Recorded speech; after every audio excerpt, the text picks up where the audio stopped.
You know, this is, we've interviewed a lot of folks here over the years, but I have never had the chance to interview Lee Greenwood. What an honor this is, my friend. Thank you. Mine too. What's the deal with the frog? I got, you got Wivik in Bristol, you know, the WIVK, which I'm familiar because I lived in that area for a long time, and you're the Froggy. We're Froggy 1077, okay. Yeah.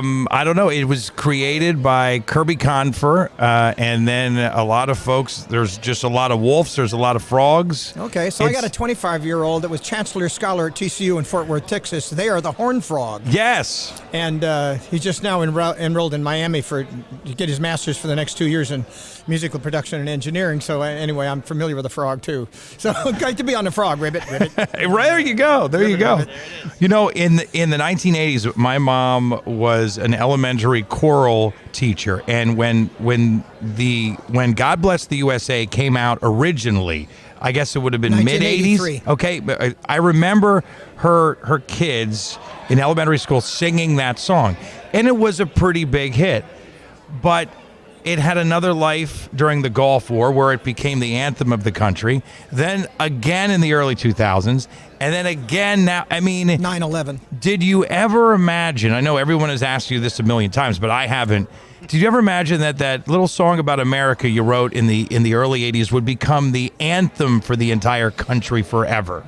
Simple answer, no. But you have to realize, when I signed at MCA, I was there at the label. I was 37 years old, and late in my career to do that. But for a guy, it's not too old, you know. And so I signed with Reba McEntire, George Strait, the Oak Ridge Boys, and Barbara Mandrell, and we all pursued our career with a passion. Every doghouse, outhouse, and roundhouse we could find.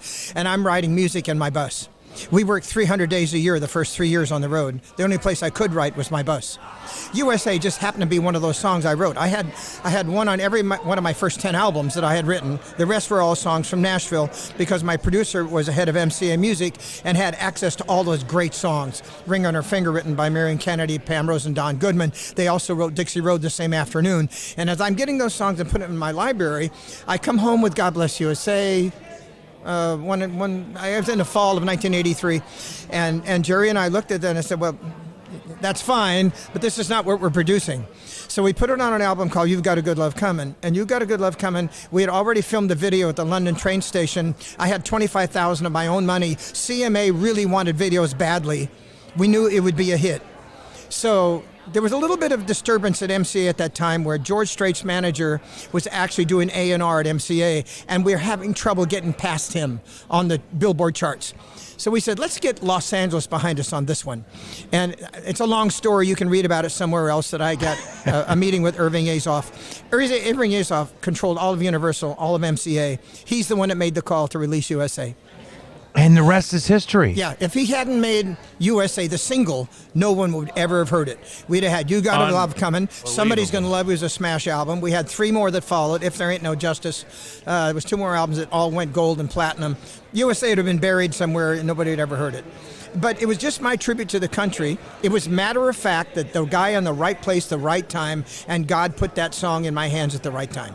That's all. Well, they're waving me off, and I haven't asked you about your new album, the All-Star Concert Experience. So in maybe 15 seconds or less, why do we need to hear this? Oh, this is really important to me, believe me. This is CMA week, by the way. Welcome to Nashville, Tennessee.